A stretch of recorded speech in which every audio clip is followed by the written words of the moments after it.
Example करते हैं। Force F है 4 न्यूटन का, इसको इस तरह से अप्लाई किया है हॉरिजॉन्टली, है ना, on a block sliding down a frictionless inclined plane which makes an angle 37 degree with the horizontal.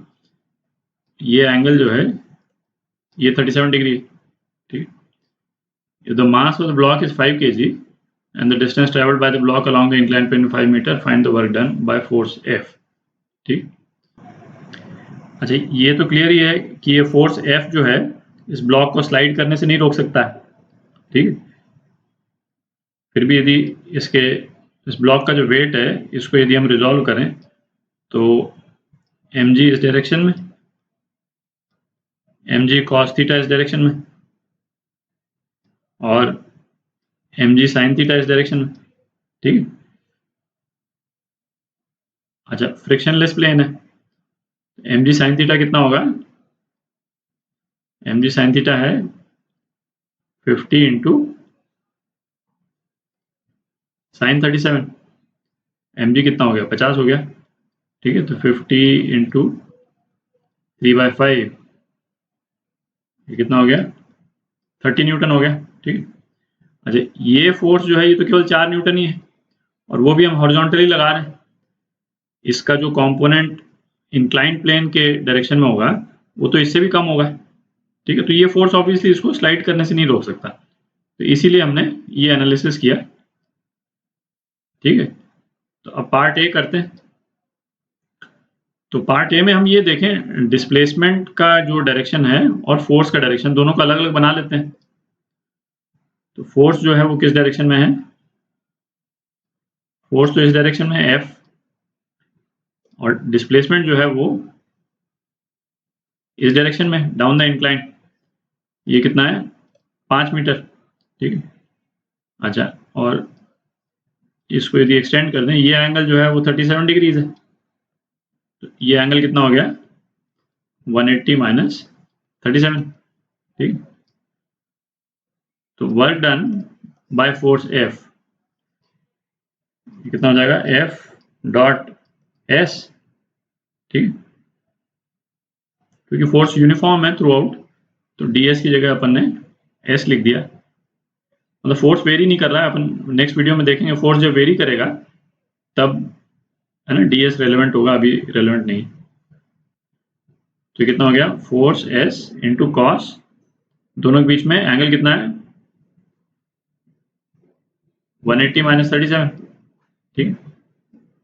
तो ये हो गया 4 इंटू 5, S5 है, ठीक है। और ये हो गया माइनस cos 37, तो माइनस 20 इंटू 4/5, ठीक है। तो ये हो गया आपका माइनस 16 न्यूटन। अच्छा, इसमें जैसे आपके ना दिमाग में ये चीज़ आ रही होगी कि जैसे वर्क जो है वो तो स्केलर क्वांटिटी है, ठीक है, पर है ना कई केसेस में वर्क जो है वो नेगेटिव आ रहा है, कई केस में पॉजिटिव आ रहा है। तो ये नेगेटिव वर्क का इंटरप्रिटेशन क्या होगा? तो इसका भाई नेगेटिव वर्क कब आता है? जब फोर्स जो है वो डिस्प्लेसमेंट के अगेंस्ट में वर्क कर रहा हो, ठीक है।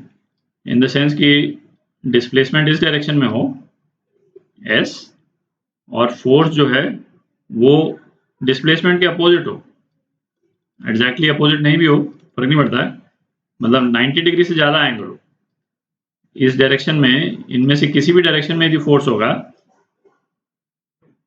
ठीक है, तो वर्क डन नेगेटिव आ जाएगा।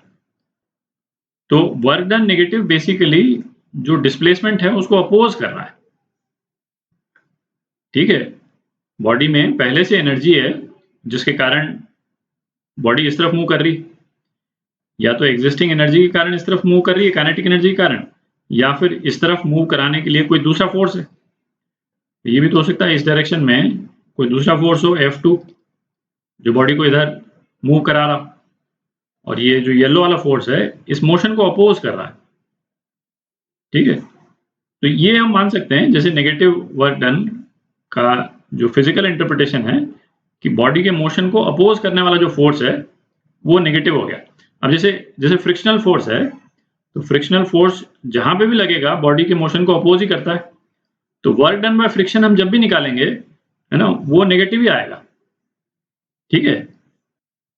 और ये भी लॉजिकल है कि मोशन को अपोज करेगा वो फोर्स, तो उस बॉडी की जो काइनेटिक एनर्जी है ना, उसको भी कम करेगा। ठीक है। तो ये मतलब दो तरह से आप इंटरप्रेट कर सकते हैं कि उसके मोशन को अपोज कर रहा है और उसकी काइनेटिक एनर्जी को कम कर रहा है। और वर्क जब पॉजिटिव है तो काइनेटिक एनर्जी बढ़ रही है। ठीक है। जब पार्ट बी करते हैं, work done by gravitational force, तो ग्रेविटेशनल फोर्स क्या हो गया? वेट हो गया बेसिकली बॉडी का, mg, ये ग्रेविटेशनल फोर्स, इसका ये डायरेक्शन, और डिस्प्लेसमेंट उसका तो सेम ही डायरेक्शन है, s। ठीक। अच्छा, इन दोनों के बीच में एंगल क्या हो गया? ये एंगल जो है, ये एंगल तो 37 डिग्री। ठीक है।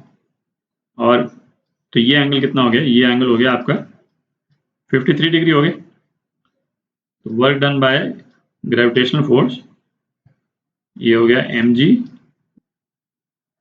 डॉट s, तो ये हो गया mgs cos 53, mg है 50, s 5, cos 53 3/5, तो ये हो गया 150 जूल। ठीक है। Work done by gravity 150 joule.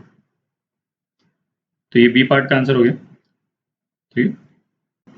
अच्छा, इसमें एक चीज आप नोट कर सकते हैं, है ना, आपने नोट किया भी होगा कि जब हम फोर्स के कारण जो है वर्क डन कैलकुलेट कर रहे हैं, तो उसमें बॉडी एक्सेलरेट कर रही है या नहीं कर रही है, उसकी इनिशियल वेलोसिटी क्या है, फाइनल वेलोसिटी क्या है ना, ये सब चीजें जो हैं बिल्कुल भी रेलेवेंट नहीं है। ठीक है। फोर्स किस पॉइंट से किस पॉइंट तक जो है वो एक्ट किया, और उसका जो डिस्प्लेसमेंट वेक्टर है वो कितना, वो कहाँ है, किस डायरेक्शन में है, और फोर्स का डायरेक्शन क्या है, बस यही दो चीज चाहिए हमको वर्क डन निकालने के लिए।